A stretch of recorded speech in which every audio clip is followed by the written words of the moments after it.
नमस्ते, अभिवादन आपका इनोसेंट इन्वेस्टर के इस नए वीडियो में आपके लिए डिस्क्लेमर। उसके बाद बात करेंगे आईसीआईसीआई बैंक की। बहुत बड़ा अपडेट हमारे सामने रिजल्ट के रूप में है और मैनेजमेंट की कमेंट्री ने मुझे मंत्रमुग्ध कर दिया। और ये बहुत रेयर अपॉर्चुनिटीज़ हमको मिलती हैं कि एक मैनेजमेंट जो कमेंट्री कर रहा है उससे हम कुछ अच्छा डिकोड कर पाएँ। तो चलिए रिजल्ट एक्सप्लेन करेंगे और मैं आपको कहता हूँ कि अब अगर आईसीआईसीआई बैंक नीचे गिरता है तो मैं इसे अपने पोर्टफोलियो में डालूंगा। वैसे भी ये पोर्टफोलियो लायक स्टॉक है, लेकिन कुछ कारणवश मुझे नहीं पसंद था। मैनेजमेंट की कमेंट्री जिस तरीके से आई है वो हमें एक पॉजिटिव संकेत दे रही है। चलिए हम एक्सप्लेन करेंगे सब कुछ। सबसे पहले हम रिजल्ट का एक्सप्लेनेशन करेंगे जहां पर हमको सब कुछ दिखाई देगा। ठीक, पहले तो हम रिजल्ट को समझते हैं। 3 पार्ट में हम डिवाइड करते हैं। पहले कितना कमाया, फिर कितना खर्च किया, ओवरऑल प्रॉफिट जो आया उससे ईपीएस कितना आया। यही 3 पार्ट में हम रिजल्ट को देखते हैं, जो कि हर कोई इसको समझ सकता है, आसान भी होता है। अगर आप नॉर्मली देखोगे पिछले साल के इस क्वार्टर से तो बहुत बड़ा जंप हमको नहीं देखने को मिलेगा। जस्ट पिछले क्वार्टर से तो मतलब समझिए कि वहीं के वहीं खड़े हैं। इंटरेस्ट इनकम की अगर बात हो रही है, अगर ओवरऑल इनकम की हम बात करें तो लगभग लगभग 15% की हमको ग्रोथ दिखाई दे रही है और पिछले क्वार्टर से भी एक ठीक ठाक ग्रोथ हमको दिखाई दे रही है। अब खर्चों पे आते हैं। खर्चे अगर आप देखोगे तो लगभग लगभग पिछले क्वार्टर के बराबर हैं और पिछले साल के इस क्वार्टर से कम हो गए हैं, जो कि बहुत पॉजिटिव साइन है।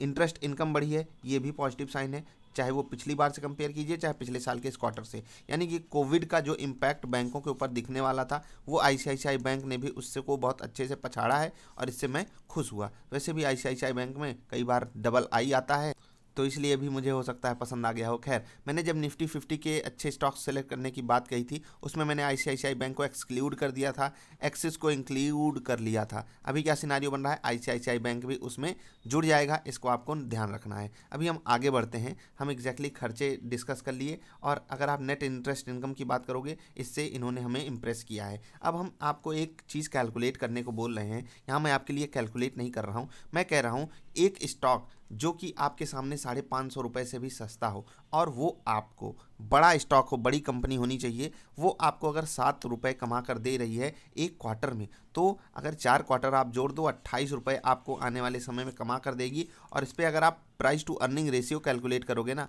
निफ्टी से बहुत सस्ता मिलेगा। और आप खुद सोचिए कि निफ्टी से इतना सस्ता अगर कोई स्टॉक मिल रहा है तो आपको उसको पोर्टफोलियो में डालना चाहिए या नहीं। ये हो गया पहला कारण।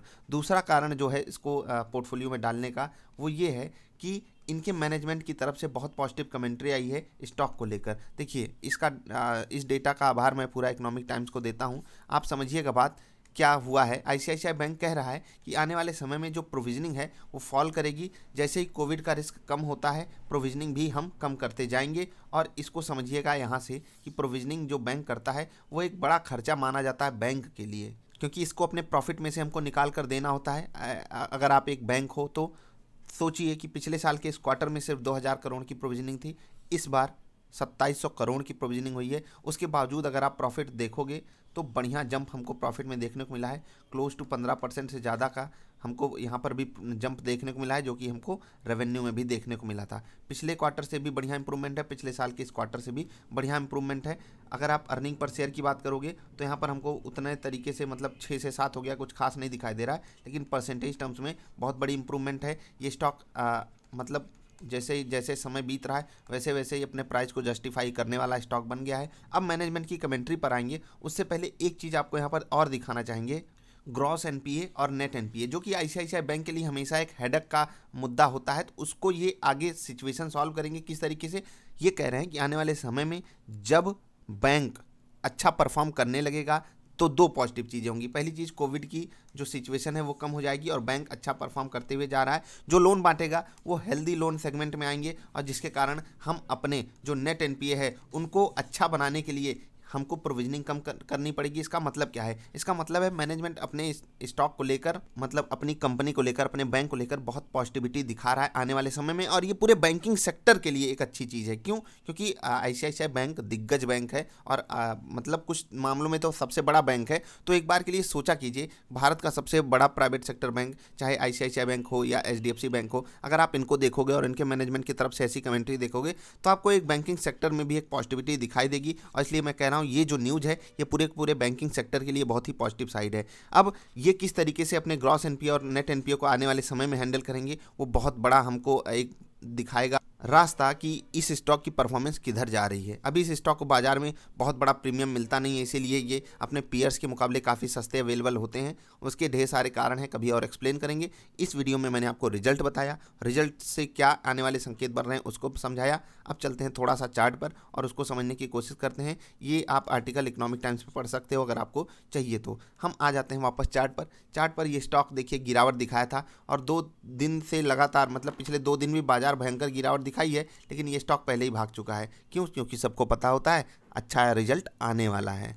बाजार के मुकाबले ये स्टॉक बिल्कुल गिरा ही नहीं है, तो पोर्टफोलियो में डालने लायक तो स्टॉक हो ही गया, क्योंकि ऐसे स्टॉक तो हमको चाहिए जब बाजार गिरे तो वो ना गिरे। खैर, अगर बाजार और गिरती है तो बिल्कुल यार ऐसा कुछ होगा नहीं कि स्टॉक गिरे है ना। सब स्टॉक्स बाजार को एक बार के लिए फॉलो जरूर करते हैं, लेकिन जिस हिसाब से अन्य स्टॉक्स गिर रहे हैं क्योंकि वो महंगे हो गए थे, क्योंकि वो सस्ता अवेलेबल है। रिजल्ट भी इन्होंने जस्टिफिकेशन वाला दिया है, हाँ हम अपने प्राइस को जस्टिफाई करते हैं। अगर आप इनको कोटक महिंद्रा बैंक और एचडीएफसी बैंक जितना प्रीमियम देना चाहो तो यही स्टॉक आपको 1000 के आसपास मिलना चाहिए। फिर क्या करोगे? सोच कर देखा करो। बाजार कुछ चीज़ों को अलग अलग मौक़ों पर प्रीमियम देती है। एक लेवल ऑफ सपोर्ट आपको ढूंढना चाहिए जहाँ पर आपको एंट्री लेनी चाहिए। मैं कोई एंट्री लेने की यहाँ पर आपको सलाह नहीं दे रहा हूँ। जब भी गिरावट दिखाए आपको स्टॉक तभी आपको एंट्री लेनी चाहिए, या फिर आपको एक ब्रेकआउट मिले अगर आप ट्रेडिंग के लिए ले रहे हो। सस्ता स्टॉक आपको इन्वेस्टमेंट के लिए ढूंढना चाहिए।